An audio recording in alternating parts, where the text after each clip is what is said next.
hikmah yang paling pokok ya dari awal sejarah ini tentang puasa Asyura ini adalah bagaimana seseorang itu ketika mendapatkan nikmat dari Allah Subhanahu wa taala itu ingat kepada pemberinya, ingat kepada Allah. Nah, dengan mengingat itulah kemudian diwujudkan sifat syukurnya pada Allah Subhanahu wa taala. Ini yang dimaksudkan dalam beberapa ayat Quran ketika Allah bahkan memberikan hadiah kepada Rasulullah SAW berupa keterangan surganya sebelum beliau wafatnya. Seorang nabi rasul yang sangat mulia yang sebelum wafatnya sudah turun satu surah tentang surganya. Itu surah Al-Kautsar. Ya, ketika Allah berfirman, A'udzubillahi minasyaitonirrajim, Bismillahirrahmanirrahim, Inna a'tainakal kautsar.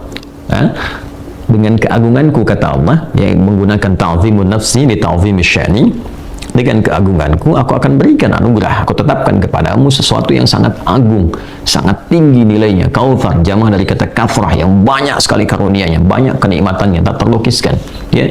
Tapi Allah berikan satu pengajaran yang sangat luar biasa ketika Nabi SAW diberikan kenikmatan yang begitu melimpah, surga yang paling indah, yang paling komplit ya, sampai di surat Ad-Duha itu sampai dikatakan fatarda, sampai engkau mengatakan saya ridha, saya puas ya Allah ya. Padahal urusan nikmat itu ya tipikal manusia itu gak akan mengatakan puas. Dikasih sepeda pengen motor, dikasih motor pengen mobil, tapi di surga ini saking nikmat luar biasanya sampai mengatakan fatarda, ya kan?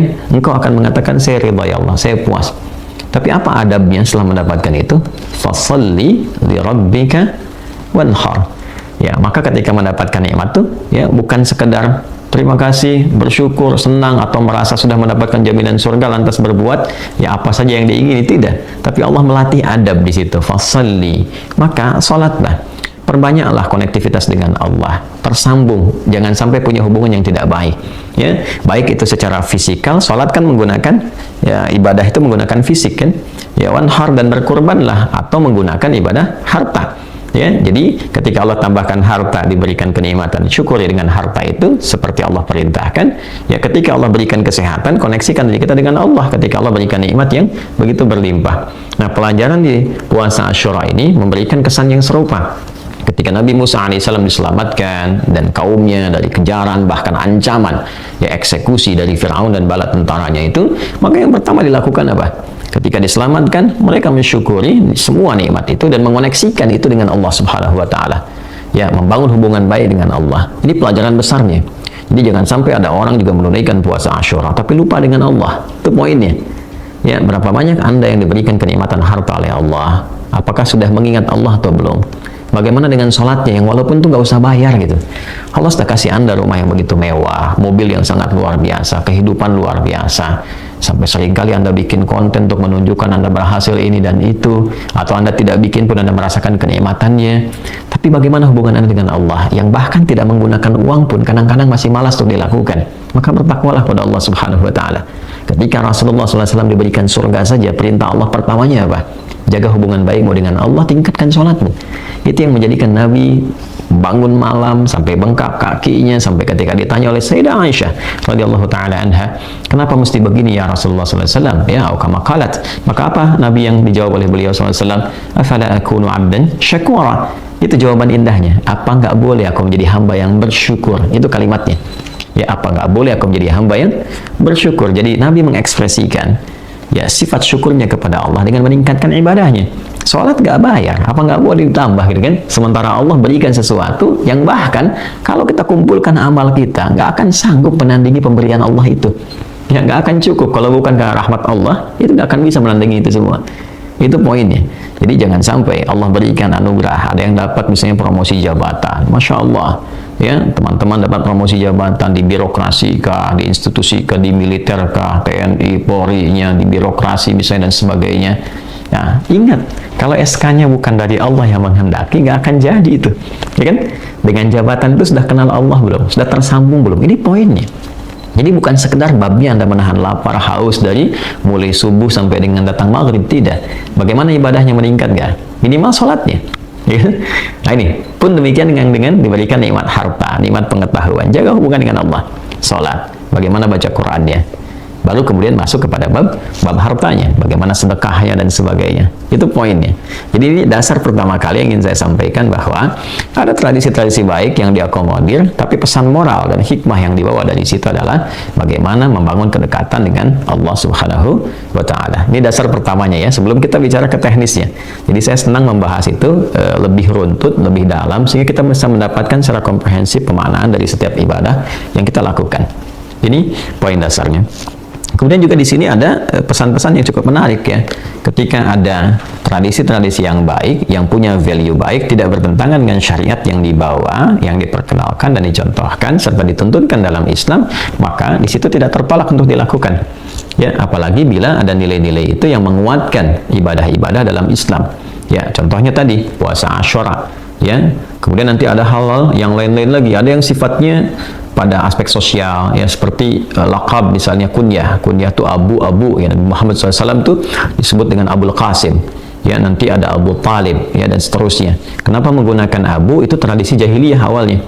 Jahiliyah itu bila ingin menghormati seseorang yang dianugerahi oleh Allah anak pertama, ya kan? Jadi begitu dia punya anak pertama, maka diselamati oleh orang-orang lain, diberikan takrim ya, memuliakan dengan mengatakan bapak pada anak pertamanya.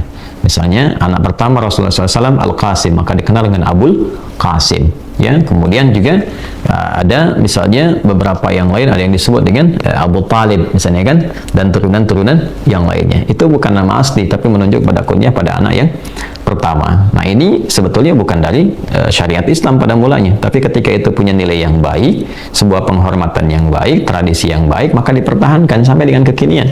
Ya, bahkan beberapa kan disebut dengan nama anak pertama, atau dilekatkan kadang-kadang pada laki-lakinya. Bahkan pada orang yang berharap menginginkan punya anaknya akan diberi nama si fulan dan dilekatkan nama abunya. Misalnya saya pengen punya anak Abdurrahman, kan belum lahir tuh, ya masih dalam kandungan, atau misalnya pengen berharap, maka dia lekatkan nama itu untuk menjadi bagian dari kunyahnya Abu Abdurrahman.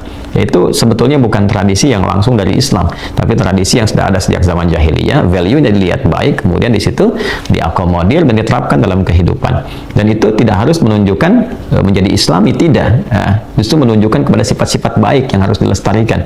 Jadi jangan kemudian kalau ada kunyahnya Abu Abdurrahman, misalnya Abu Muhammad, Abu Ahmad, ya, dan otomatis harus membawa nama itu dalam kehidupan. Tidak juga. Itu hanya kesan yang ditampilkan untuk penghormatan, takrim. Jangan sampai namanya dilekatkan kunyahnya, ya, tapi sifatnya tidak tampil dengan mulia. Nah, itu juga kontradiktif, ya, harus dikembalikan kepada aspeknya. Ini beberapa pelajaran yang kita dapatkan dulu sebelum masuk kepada intinya. Lalu di akhir, di sini dapati satu keadaan bahwa hatta furida Ramadhanu wa qala Rasulullah sallallahu alaihi wasallam man syaa'a falyasumhu wa man syaa'a aftara.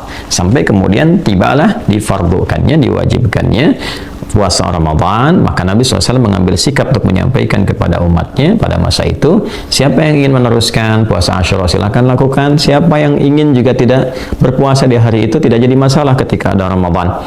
Nah, ini menunjukkan yang pertama aspek hukum bahwa puasa Asyura itu puasa 10 ya, di hari ke-10 di bulan Al-Muharram, itu hukumnya sunnah. Jadi bukan fardu di sini. Jadi lebih kuat Ramadan dibandingkan dengan Al-Muharram. Artinya apa? Kalau dilakukan pun ada kebaikan, ada pahala di dalamnya. Kalau tidak memungkinkan pun untuk mengerjakan itu karena kondisi-kondisi tertentu, ada uzur syar'i misalnya, maka tidak menjadi mengapa.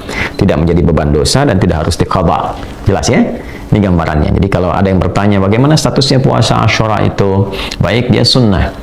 Baiknya sunnah yang bahkan Nabi pernah mempraktikkan, sehingga sebagian ulama juga menggarisbawahi walaupun statusnya sunnah sangat ditekankan jadi muakkadah untuk dikerjakan. Tapi bila dikomparasikan dengan Ramadan, maka tetap nilai sunnah itu tidak bisa mengalahkan yang fardu, ya. Nah, di sini kenapa dikomparasikan? Supaya juga umat Islam bisa memosisikan secara proporsional. Ya, ingat ini poinnya, ini hikmahnya seperti ini, pelajarannya demikian. Kalau mampu dikerjakan puasa, silakan puasa. Kalau tak mampu pun karena alasan-alasan fisikal misalnya, alasan medis, atau dalam perjalanan yang tidak memungkinkan puasa, tidak harus memaksakan. Yang penting hikmahnya praktekkan. Di hari yang sama kita berlatih untuk membangun hubungan dengan Allah lebih baik, meningkatkan sholat, meningkatkan zikir, meningkatkan sedekah, itu poinnya. Ya, sisi lain ada yang puasa, optimalkan juga hikmahnya tadi. Ya, Atau misalnya ada yang puasa tapi tidak mengenal hikmah, jadi yang didapatkan hanya apa? Ya hanya menahan lapar dan haus saja. Pahala insya Allah didapatkan sesuai dengan keikhlasan. Jadi Islam itu ada pahala yang bisa diambil dari konsep pemenuhan rukun dan syarat. Begitu kita tunaikan amalnya, ikhlas kita tunaikan, berusaha sepenuh hati kita tunaikan karena Allah, dapat pahala di sini. Ya, tapi ada yang kedua namanya hikmah. Nah, hikmah ini yang dibawa sebagai tuntunan dalam berkehidupan, pedoman. Ya, jadi wisdomnya apa dari situ? Oh, tadi wisdomnya itu membuat kita lebih baik, terkoneksi dengan Allah, ya, mampu kemudian bisa menjalin hubungan dengan orang-orang sekitarnya dengan mulia, ya, ingat kebaikan, tidak melupakan kebaikan-kebaikan yang telah diberikan, apalagi sama Tuhan. Allah udah kasih banyak kok lupa sama Tuhan, ya kan? Ya, itu poin besarnya. Allah selamatkan Musa, selamatkan kaumnya, maka ingat dengan Allah, dia puasa, dia bangun hubungan baik, dia Allah kasih banyak hal pada hambanya, dikasih oksigen tiap hari gratis, Masya Allah, tiap waktu dikasih ketenangan, kenyamanan, hidup enak, bahkan harta melimpah, nggak ingat sama Allah. Nah, itu problem. Ya, apalagi ada yang kemudian sama sekali melupakan Allah. Nah, itu berbahaya, maka akan terancam ketika pulang, itu problemnya. Inilah teman-teman sekalian di bagian hadis pertama. Sekarang kita akan buka dokumen kedua melalui hadis Muslim.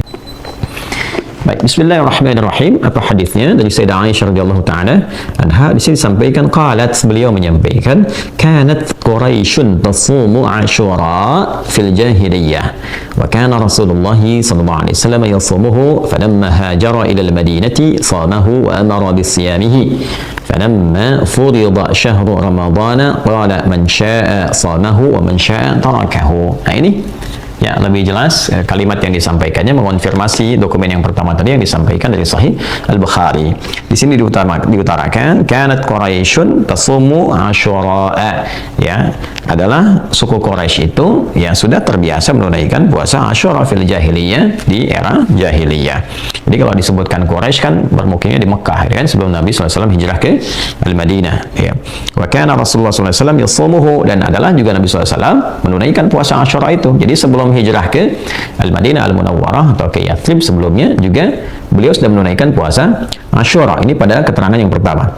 Falamma hajara ila al-Madinati, ya, maka tatkala beliau berhijrah ke Madinah, shamahu, beliau tetap konsisten menunaikannya, tetap puasa dengan Asyura ini, wa amara bisiyamihi, dan juga memerintahkan sahabat-sahabat beliau untuk menunaikan puasa Asyura ini. Sehingga ada beberapa atau segelintir dari kalangan ulama yang memandang bahwa ini kayaknya diduga ini pernah diwajibkan. Ada yang menduga demikian, walaupun yang terkuat itu bukan wajib hukumnya, tapi lebih kepada sunnah, atau kalaupun paling kuat sunnah muakkadah yang sangat ditekankan. Dari mana taunya? Nah, ini falamma furida syahr Ramadhan, maka tatkala diwajibkan puasa Ramadan itu, yang diturunnya kewajiban puasa Ramadan, yaitu pada tahun kedua Hijriyah, qala, maka beliau kemudian menyampaikan Nabi SAW, man syaa shamahu wa man syaa tarakahu. Siapa yang masih berkenan puasa, puasa nggak apa-apa. Wa man syaa tarakahu, atau yang tidak puasa pun di Asyura, ya nggak apa-apa, nggak puasa juga Asyura, ya. Nah, ini menunjukkan bahwa hukum puasa Asyura ini bukan fardu, ya. Kalau dia fardu nih, saya tetap berlangsung, kan cuma sekali dalam setahun, ya. Masa terhapus oleh Ramadan seketika. Tapi ini menunjukkan kesan bahwa ini tadinya dibiasakan, tradisi yang dilangsungkan, diteruskan, kan, yang ditekankan sebagai sunnah, tapi ketika ada Ramadan, Nabi memberikan penjelasan supaya tidak dipandang sebagai wajib. Ya, ini hukumnya sunnah, silakan mau lakukan, silakan, enggak juga nggak ada masalah. Yang penting kau bisa belajar dari hikmahnya, dari prosesnya, dan dari pendekatan kepada Allah Subhanahu wa Ta'ala. Baik teman-teman sekalian, nah ini kita akan konfirmasikan pada satu kejadian yang terjadi di era Al-Madinah Al-Munawwarah, ya. Baik, di sini kita akan teruskan kepada hadis yang lain. قال الإمام مسلم يا رحمه الله تعالى وحدثنا أبو كريب حدثنا أبو أسامة عن الوليد يعني ابن كثير حدثني نافع أن عبد الله بن عمر رضي الله تعالى عنهما. Ini konfirmasi didapatkan dari putranya Umar bin Khattab radhiyallahu taala anhu, yaitu Ibnu Umar, Abdullah bin Umar radhiyallahu taala anhuma.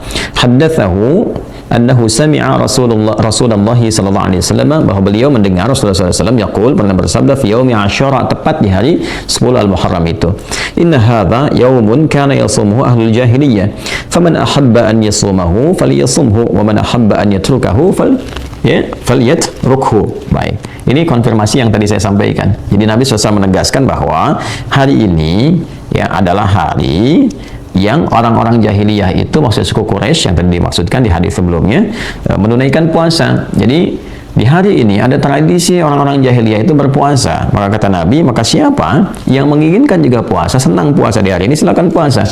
Dan siapa yang tidak menginginkan puasa, ya nggak ada masalah, kata Nabi demikian. Ya, ini mengonfirmasi saja atas apa yang tadi saya sampaikan, bahwa ini tradisi yang sudah berlangsung sejak eranya siapa? Eranya jahiliyah sampai berlangsung ke eranya Nabi Shallallahu Alaihi Wasallam. Nah, ada satu bagian yang juga tidak boleh kita luput di sini, bahwa Nabi Shallallahu Alaihi Wasallam itu seringkali memberikan tuntunan kepada kita, bila ada tradisi-tradisi yang baik dikerjakan di suatu tempat dan tidak bertentangan dengan syariat Islam, maka anjuran kita menyertai itu, ya kan?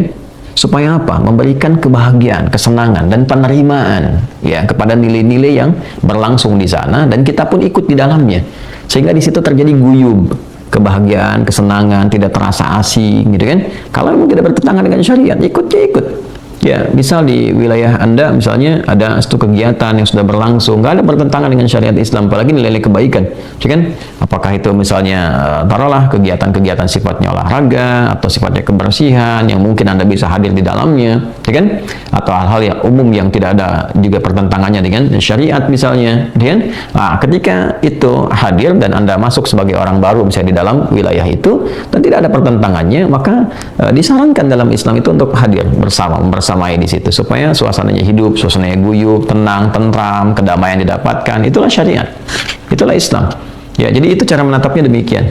Nah, bila ada sesuatu yang kurang baik yang dirasakan, ya bila bisa diisi, dirubah dengan yang lebih baik, maka itu step selanjutnya yang disarankan. Seperti kasusnya akikah. Dulu kan kalau ada orang lahir di era jahiliyah itu, nah itu dipotongkan hewan, kambing misalnya, nanti darahnya dioles-oles. Ya, Nabi melihat itu maka diganti oleh Nabi, diisi, tidak merubah keadaannya, tidak merubah momentumnya, tapi diganti caranya. Bagaimana caranya?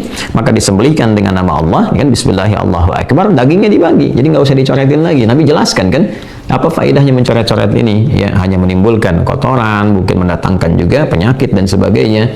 Lalu dijelaskan, ya, tidak harus menghilangkan kebahagiaannya, potong hewannya, bagikan kemudian kepada masyarakat, kalau bisa dimasakin dan seterusnya, sehingga kebahagiaan yang ditebarkan, ya, bukan mendatangkan sesuatu yang kontradiktif. Nah, kembali ke sini teman-teman sekalian, sekarang kita akan lihat era ketika penunaian puasa Asyura ini hadir di Yathrib. Kalau jahiliyah kan telah selesai kan? Nah, ini jahiliyah tersambung nasabnya ke atas. Nah, sekarang ketika Nabi hijrah SAW ke Madinah itu, bagaimana situasinya? Tadi saya katakan di awal, sudah ada komunitas Yahudi kan, yang sudah datang di era-era sebelumnya, jauh sekali sebelum Nabi SAW dilahirkan, karena sudah ada ramalan di kitab-kitab sebelumnya bahwa akan datang seorang Nabi Rasul hijrah ke situ dan akan menetap juga di situ. Maka banyak orang Yahudi itu menunggu kedatangan Nabi terakhir karena mereka menginginkan dari genetik atau genealogi mereka, nasab mereka, kan, sehingga mereka punya kebanggaan, ya, rasialismenya meningkat lagi dan seterusnya. Maka Allah Subhanahu Wa Taala berkenan dengan sesuatu yang lain yang mengubah dan menghilangkan sifat rasialisme dalam kehidupan kemanusiaan. Jadi risalah Islam itu sangat luar biasa. Nggak ada rasialis dalam Islam itu. Ya, semuanya kesetaraan, semuanya keadilan. Ya, dan keadilan itu penting karena adil itu tidak harus sama. Ada proporsional di situ, ya, sesuai dengan maslahat masing-masingnya. Baik, Bismillahirrahmanirrahim. Kita akan sambungkan dulu ke era Yahudi di sini, ya, ketika Nabi SAW masuk ke Madinah. Baik, kita teruskan. Hadisnya ini dari Ibnu Abbas radhiyallahu taala anhuma di halaman 328, masih di Kitabus Shiyam, topik ke 13, ya. Hadis nomor 1130 paling kanan sebelah bawah di kitabnya. Qala al-Imam Muslim rahimahullah taala, Imam Muslim menyampaikan, haddatsana Yahya bin Yahya akhbarana Hushaim an Abi Bishr an Sa'id ibn Jubair an Ibnu Abbas radhiyallahu taala anhuma. Jadi ini sanad informasinya, ya, tersambung kepada Ibnu Abbas radhiyallahu taala anhuma. Nama aslinya sama dengan Ibnu Umar, yaitu Abdullah. Ya, kalau yang tadi anaknya Umar bin Khattab radhiyallahu taala anhu, kalau ini anaknya paman Nabi SAW, yaitu Abbas, ya, radhiyallahu taala anhu. Abdullah bin Abbas radhiyallahu taala anhu menyampaikan, qala qadima Rasulullah sallallahu alaihi wasallam al-Madinata. Ya, Nabi SAW itu tiba di Madinah. Jadi dalam hijrah, ya, kemudian tiba, fawajadal yahuda yasumuna yawma Asyura. Nah, maka beliau mendapati juga orang-orang Yahudi puasa juga di hari Asyura itu. Jadi ketika Nabi SAW hijrah ke Al-Madinah Al-Munawwarah, kemudian masuk tanggal 10 Al-Muharram, didapati orang Yahudi puasa. Oke, baik. Ya, orang Yahudi juga puasa nih, sedangkan Nabi sebelumnya puasa juga kan, waktu di era jahiliyah yang sama, di era itu juga masih jahiliyah gitu kan, ketika Islam datang itu dan ingin dientaskan. Nah, tapi yang didapati kan Quraisy sebelumnya, ya, di periode Mekah. Quraisy ketika hijrah ke Al-Madinah Al-Munawwarah mendapati orang Yahudi pun puasa di hari ke-10 itu. Maka fasu'ilu an dzalika, maka mereka dikonfirmasi, ditanya untuk memastikan apa nih motifnya mereka puasa itu. Maka ditanya, ya, faqalu, maka mereka berkata, hadzal yaumul ladzi adharallahu fihi Musa wa bani Israila ala fir'auna fanahnu nasumuhu ta'ziman lahu. Faqala an-nabiy sallallahu alaihi wasallam, nahnu aula bi Musa minkum fa amara bi shaumihi. Ini yang tadi saya sampaikan, terkonfirmasi di sini. Jadi apa yang kita sampaikan insyaallah tidak keluar dari Al-Qur'an dan tuntunan sunnah Nabi Muhammad sallallahu alaihi wasallam. Maka orang-orang Yahudi itu berkata, menjawab, hari ini adalah hari saat Allah menampakkan, ya, atau di sini memenangkan, menyelamatkan Musa alaihissalam dan kaumnya Bani Israel dari kejaran Firaun. Ya, kemudian fanahnu nasumhu ta'ziman lahu, maka kami menunaikan puasa ini di hari ini ya, untuk mengagungkan hari itu, ya, sebagai bentuk syukur pada Allah Subhanahu wa taala, mengingat peristiwa itu, kami agungkan peristiwa itu. Ini peristiwa kemenangan, kehebatan Musa. Ini sebetulnya redaksi ta'ziman itu dari lisan orang Yahudi itu masih menunjukkan superioritas, ya, masih menunjukkan rasa-rasa merasa tertinggi, merasa hebat. Itu dipelihara itu. Ya. Jadi terwariskan, sesuatu yang terwariskan, selalu disampaikan bahwa ini loh, Haikal Sulaiman itu yang terhebat, Nabi Daud itu raja terhebat, Musa itu nabi terhebat. Itu selalu terwariskan pada generasinya, sehingga menanamkan bukan sekedar kepercayaan diri, tapi lebih daripada itu, sehingga merasa superior dibandingkan dengan yang lainnya. Yang ini yang mesti dikoreksi, ya, itu yang mesti dikoreksi. Tapi ini adalah pengakuan bahwa peristiwa penunaian puasa Asyura itu tersambung ke atas. Nah, hanya perbedaan diksinya adalah dari atas itu sebagai syukur pada Allah Subhanahu wa taala, tapi motif orang-orang Yahudi yang hidup di era itu di Al-Madinah Al-Munawwarah itu adalah motif pengagungan pada peristiwa yang dimaksudkan. Tapi poinnya adalah sama. Poinnya ditunaikan Asyura itu di hari ke-10 untuk mengingat, ya, momentum atau keadaan atau juga bebasnya Nabi Musa alaihissalam dari kejaran Firaun atas rahmat Allah Subhanahu wa taala. Maka Nabi meluruskan itu, bukan sekedar keagungan, tapi ini bentuk syukur. Apalagi Nabi dengan Nabi itu kan kekerabatan. Nabi Muhammad lebih dekat kepada Nabi Musa alaihissalam dalam bentuk risalah. Maka Nabi Musa itu ikut kepada syariat Nabi Muhammad sekalipun beliau hidup di era itu. Kalau, gitu kan? Ya, sampai kalimat Nabi, kalaupun hidup nih pasti ikut. Karena di antara perjanjian para nabi yang ditempatkan di bumi, ya kan, berdinas sebagai nabi dan rasul, itu harus mengakui risalah Nabi Muhammad sallallahu alaihi wasallam. Nanti kita akan bahas itu bila ada topik yang terkorelasikan dengan itu. Nanti kita akan turunkan ayat-ayatnya, ya. Kemudian di sini Nabi menyampaikan, nahnu aula bi Musa minkum. Nah, kami ini lebih utama, lebih dekat ke Musa di antara kalian, kan? Dibandingkan dengan kalian. Ya, kalian kan cuma ingatnya mengagungkan aja, sedangkan aku kenal risalahnya Musa. Aku kenal siapa Musa. Aku tahu risalahnya bagaimana. Kita yang menyempurnakannya. Nah, tapi di sini adalah komen yang indahnya. Maksudnya apa? Ya, risalah Musa itu ketika menunaikan puasa itu beliau mensyukuri nikmat Allah yang membebaskan beliau dan kaumnya pada masa itu dari kejaran Firaun. Nah, ini yang kami ingin lestarikan, kata Nabi, ya kan? Itulah kurang lebih lah gambarannya. Maka Nabi tetap menunaikan puasa itu, kemudian memerintahkan sahabatnya untuk menunaikan puasa. Dan disinilah keindahan dalam Islam. Jadi menghargai orang Yahudi yang puasa pada masa itu. Islam juga puasa, ya kan? Kemudian Nabi juga puasa, tapi juga memberikan pelurusan. Motifnya mesti benar, kan? Motif puasa itu jangan diiringi motif membanggakan diri sebagai yang paling hebat, yang paling agung. Tidak, justru di situ ada motif untuk pendekatan diri kepada Allah, kepada Tuhan, jadi pribadi yang lebih baik. Nah, teman-teman sekalian, di bagian penutupnya di sini tadi saya uraikan dari periode Mekah kan sampai ke periode Madinah. Lalu di sini ada yang menarik nih, ya, ada yang menarik. Nah, teman-teman, di antara yang menarik itu kita akan coba dapati pada hadis berikutnya. Nah, ternyata orang-orang Yahudi yang berada di Al-Madinah Al-Munawwarah pada era Nabi SAW saat beliau hijrah ke Al-Madinah. Nah, ini saya tekankan dulu bahwa ketika Nabi SAW melihat orang-orang Yahudi itu menunaikan puasa Asyura, lalu kemudian Nabi SAW berkomen seperti apa yang tadi telah kita bahas, wah, kita lebih dekat kepada Musa alaihissalam, motifnya harus benar dan sebagainya.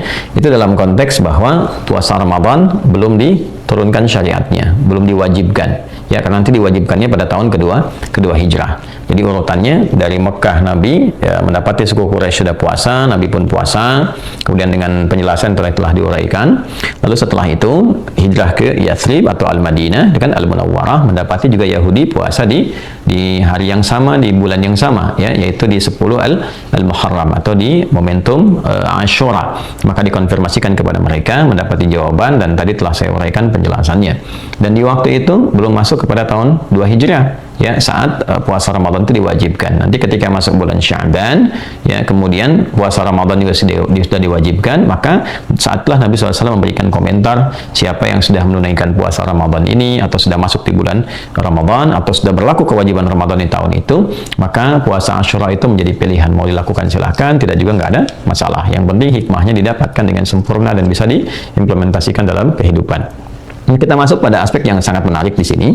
Nah, ternyata orang-orang Yahudi itu yang berada di Madinah bukan sekedar menunaikan puasa Asyura, tapi juga memosisikan, menempatkan hari itu sebagai satu di antara hari raya mereka. Ya, yang saat itu mereka memakai pakaian-pakaian bagus, perempuannya pakai perhiasan dan sebagainya untuk mengenang masa pengagungan. Jadi mereka menggambarkan keagungan dimaksud itu bukan sekedar ditunaikan dalam bentuk puasa secara spiritual, tapi juga ditampakkan. Ya, ditampakkan dalam bentuk kegembiraan, ya, bentuknya raya mereka, dan juga menggunakan pakaian-pakaian perhiasan-hiasan. Ini kita dapatkan konfirmasinya dalam hadis riwayat Muslim. Kita pertama dapati di nomor hadis 1131, kemudian di titik 3 ke bawahnya ya, sebagai penguat. Saya sudah terangkan tadi tentang titik atau bintang ini maksudkan. Bismillahirrahmanirrahim. Qala al-Imam Muslim wa haddatsana Abu Bakar ibnu Abi Syaibah wa ibnu Numair qala haddatsana Abu Usamah an Abi Umaysh an Qais ibn Muslim an Tariq ibn Shihab an Abi Musa radhiyallahu taala anhu. Ini dari sahabat Abu Musa radhiyallahu taala anhu, ya, qala, beliau menyampaikan, kana yaumu Asyura yauman tu'azzimuhu al-yahudu tattakhidhuhu 'idan. Ya. Jadi disampaikan dari sahabat Abu Musa al-Asy'ari radhiyallahu taala anhu, beliau mengatakan bahwa hari Asyura itu hari yang diagungkan oleh orang Yahudi pada saat itu di Madinah, bahkan mereka menjadikannya sebagai hari raya, ya, hari Id. Faqala Rasulullah sallallahu alaihi wasallam, maka Nabi sallallahu alaihi wasallam kemudian bersabda, "Sumu antum," ya, kalian puasa aja. Ya, puasa. Jadi ini poin penting juga yang digarisbawahi. Sekalipun orang-orang Yahudi pada masa itu menjadikannya sebagai hari raya, mereka bergembira, berpesta, menggunakan pakaian-pakaian yang bagus. Nah, bukan itunya yang di-highlight oleh Nabi. Bukan poin itunya, tapi poin ibadahnya. Karena esensi dari sikap syukur kepada Allah itu meningkatkan konektivitas kepada Allah dalam bentuk peribadatan. Jadi bukan perkara pakaian mewahnya, perkara pakaian bagusnya, bukan perkara kegembiraan dan sebagainya. Tapi poinnya adalah bisa nggak menangkap pesan di balik peristiwa itu untuk membangun rasa syukur pada Allah Subhanahu wa Ta'ala. Maka hormati mereka dengan keadaan itu, dan juga implementasikan nilai puasa itu dalam kehidupan kalian. Jadi yang di-highlight oleh Nabi tetap sumu antum, kalian puasa. Tidak harus ikut menggunakan pakaian-pakaiannya, atau tidak harus ikut menggunakan hiasan-hiasannya. Esensinya puasanya, dekati Allahnya. Itu poinnya. Jelas ya? Baik. Kemudian yang tadi saya katakan menggunakan pakaian dan sebagainya, kita temukan di titik berikutnya. Qala al-Imam Muslim rahimahullahu taala wa haddatsana Ahmad bin al-Mundhiri haddatsana Hammad bin Usamah haddatsana Abu al-Umaysh akhbarani Qais fa dzakara bi hadzal isnad mithlahu wa zada qala Abu Usamah fa haddatsani Sadaqah ibn Abi Amran an Qais ibn Muslim an Tariq ibn Shihab an Abi Musa al-Asy'ari radhiyallahu taala anhu qala. Nah, ini versi yang sama dari Abu Musa al-Asy'ari, tapi didapatkan dari orang yang lain yang lebih lengkap versinya. Ya, jadi inilah keindahan dalam Islam. Kalau kita nyebut di 3 orang kan kadang redaksi beda-beda kan. Ada yang menyampaikan pendek, menengah, ada yang lebih lengkap. Nah, ini dari orang yang mendengar lebih lengkap dari Abu Musa al-Asy'ari. Qala kana ahlu Khaybar yasumuna yawma Asyura yattakhidunahu 'idan wa yulbisuna nisa'ahum fihi huliyahum wa syaratahum. Ya. Kemudian faqala Rasulullah sallallahu alaihi wasallam fasumu antum. Di sini disampaikan bahwa ahlu Khaybar, jadi kalangan orang Yahudi dari suku Khaybar. Jadi ada Khaybar, Bani Qainuqa, ya, Bani Uqad dan sebagainya. Ini yang Khaybar yang punya benteng besar itu, yang kelak nanti ada peristiwa di dalamnya. Itu kalau sudah masuk ke hari Asyura, mereka berpesta menjadikannya sebagai raya, dan perempuan-perempuan didandani. Ya, pakai pakaian-pakaian, hiasan-hiasan dan sebagainya. Lalu disampaikan kepada Nabi sallallahu alaihi wasallam, Nabi berkomentar apa? Tetap konsisten, sumu antum puasanya ya. puasanya aja, bukan pestanya, bukan ramenya. Jangan sampai engkau berpesta, senang pesta, tapi nggak ingat Allah. Ayo, yang tiap akhir pekan tuh pesta-pesta, ya kan? Yang udah dikasih proyek, kasih harta, kasih jabatan, tapi lupa sama Allah yang menitipkan, yang akan dihisab. Malah diisinya dengan apa? Dengan pesta pora, datang ke tempat hiburan, bahkan ada yang maksiat. Wa na'udzubillahi min dzalik, ya kan? Maka mungkin dengan ceramah ini, mungkin dengan tausiah ini ada pencerahan yang menyadarkan. Mungkin karena belum tahu, belum paham, belum kenal dengan Allah. Maka dengan itulah diingatkan, innaka mayyitun. Ya, aish ma syi'ta fa innaka mayyit. Ingat pesannya bahwa silahkan hidup seperti apapun, tapi kita ini calon meninggal. Silahkan pulang kembali kepada Allah. Jangan sampai saat pulang nggak kenal Allah. Itu poinnya. Nah, ada peristiwa teman-teman sekalian, ini bagian terakhir dari hadis yang akan disampaikan, bahwa ketika melihat orang-orang Islam juga puasa, sebagian orang Yahudi komen. Nah, ini kalau merasa tinggi itu komen juga lain, ya. Maka sebagian mereka mengatakan, ini orang-orang Islam itu hanya ikut kita aja, katanya, ya kan? Nggak punya syariat, nggak punya tuntunan, kita puasa, mereka ikut puasa, ya kan? Maka ketika mendengar itu diadukan kepada Nabi SAW, maka kita dapatkan dalam hadis ini subtopik nomor 20, bab ayyu yaumin yusamu fi Asyura. Sebetulnya di hari apa puasa yang ditunaikan di Asyura itu? Apakah 10-nya atau ada yang lainnya? Maka di hadis nomor 1134 disampaikan, ya kan? Qala Imam Muslim rahimahullah taala, Imam Muslim menyampaikan, haddatsana Al-Hasan bin Ali Al-Hulwani, haddatsana Ibnu Abi Maryam, haddatsana Yahya bin Ayyub, haddatsana Ismail bin Umayyah annahu sami'a Aba Ghatafan ibn Turaif Al-Murniyya yaqulu sami'tu Abdullah bin Abbas. Ini sanadnya ke Abdullah bin Abbas radhiyallahu ta'ala anhuma.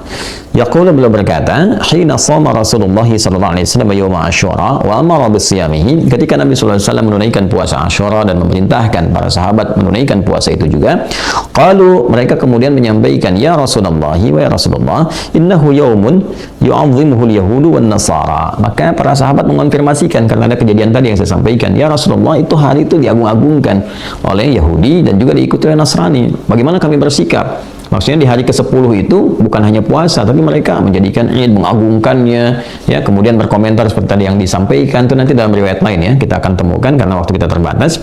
Maka apa jawaban Nabi? Qala Rasulullah SAW, Nabi SAW dan bersabda, fa idza kana al-'amul muqbil insyaallah sumna al-yawm at-tasi'. Maka komen Nabi, nanti kalau memang tahun depan itu masih ada peluang, dan kalimat ini digarisbawahi oleh para ulama, Nabi sudah merasakan bahwa ini periode terakhir beliau berkehidupan untuk berdakwah bersamai umatnya yang hidup di era itu, untuk kemudian menanamkan legasi sunnah-sunnah beliau, menjelaskan kandungan Quran yang akan terus abadi sampai kehidupan ini berakhir, sampai kembali pada Allah Subhanahu wa ta'ala. Beliau merasakan boleh jadi tahun depan ini mungkin tidak membersamai, makanya beliau mengatakan fa idza kana al-'amul muqbil, di sini diselipkan insyaallah sumnal yawmat tasi'. Memang kalau dapat lagi tahun berikutnya, ya kita mulai dari hari yang ke-9. Nah, komentar Nabi ini ketika mengatakan hari yang ke-9, kemudian disyarah oleh para ulama, diberikan penjelasan, ini mukhalifatan lil Yahud, untuk menjadi pembeda dengan Yahudi. Maksudnya apa? Ya, pembeda di sini bukan sekedar ingin beda, ini begini kita beda, bukan begitu. Ini ingin memberikan kesan bahwa tidak seperti yang mereka duga, tidak seperti yang kemudian mereka tuduhkan. Ya, jadi menghindari tuduhan dengan mengerjakan sesuatu yang lebih baik, itu lebih elegan, lebih elok dibandingkan dengan membalas dengan cercaan. Jadi jangan sampai ada orang mencerca kepada Islam, kemudian menghina dan sebagainya, dibahas dengan hinaan lagi. Jangan dilakukan. Ya, sama saja terhina lisannya kalau begitu. Lebih baik diisi dengan sikap moral yang lebih baik, tuntunan yang lebih mencerahkan. Maka Nabi memberikan kesan, ya sudah, kalau mereka memang agungkan dan menduga bahwa kita cuma ikut-ikut, tunjukkan kepada mereka bahwa tidak seperti itu, ya. Sudah, kita tunaikan dari hari ke-9-nya, 9 kemudian 10. Nah, kalimat hari ke-9 ini dipahami oleh para ulama untuk menunjukkan kesan pembeda saja, tidak seperti dugaan-dugaan orang Yahudi. Jadi kalaupun tidak sempat di hari ke-9, tadi kan sudah lewat, ya, di hari Kamis nggak sempat nih, maka ulama mengatakan boleh hari ke-11-nya. Jadi 10 dengan 11. Intinya di 10-nya, ya kan? Kemudian yang 9 bisa ditunaikan, 11 pun kemudian bisa dilakukan. Boleh nggak 9, 10, 11? Boleh. Silakan saja, tadi Kamis sudah, kemudian hari ke-10-nya ya, di hari Jumat, esok hari kita akan jalani, silakan puasa, itu intinya, Asyuranya. Kemudian yang ke-11-nya yaitu di hari Sabtunya. Jadi intinya itu adalah bagaimana membangun kesan yang baik dalam kehidupan, ya, tidak melarutkan dalam perbuatan maksiat, mencela orang lain, menghidupkan keburukan, bukan. Jadi bukan asal beda di sini poinnya, ya. Itu poinnya. Jadi kan ada dasar di situ, mereka mengagungkan, menghebat-hebatkan, lalu menganggap kita ikut-ikutan. Nah, kita tunjukkan kepada mereka kita tidak seperti itu. Poinnya bukan gembiranya, poinnya bukan apa? Ya, bukan hura-huranya, bukan pesta poranya, bukan pakaian mewahnya, bukan. Tunjukkan kepada mereka kita beda. Poinnya adalah ketersambungan dengan Allah, syukurnya, nilai kebaikannya. Maka kita kerjakan di hari sebelumnya supaya juga mereka tidak menduga kita seperti apa yang mereka gambarkan. Hari ke-9. Ya, kalau enggak dapat pun hari ke-9, kata para ulama hari ke-11-nya. Ini untuk menunjukkan pembeda. Tapi kalau sudah paham hikmahnya, ya paham esensinya, bahwa dengan puasa di hari ke-10 Asyura itu, ya di bulan Al-Muharram itu ada pendidikan batin, pendidikan jiwa, pendidikan diri ini supaya mengoreksi diri, lebih dekat dengan Allah, banyak-banyak muhasabah, banyak-banyak istighfar. Enggak jadi masalah ketika Anda menunaikan di hari ke-10-nya saja, ketika paham ini semua. Ya, tapi kalau Anda ingin tunaikan ya ittiba'nya dengan sunnah qauliyahnya itu, dengan kata-kata yang Nabi sampaikan, silahkan mulai dari 9-nya. Kalau nggak sempat pun silahkan tunaikan yang 11-nya. Kalau bisa menunaikan puasa Asyura semacam ini dengan hikmah muhasabahnya, menata diri, istighfar kepada Allah, menata kebaikan, maka akan apa yang didapatkan? Maka Nabi mengonfirmasikan dalam hadis yang sangat viral, diriwayatkan oleh berbagai sahabat, terutama Ibnu Abbas radhiyallahu taala anhuma, ketika Nabi SAW menyampaikan, "Wa qala puasa Asyura ini dan yukaffiru sanata allati qablahu," bisa menggugurkan dosa setahun yang telah berlalu.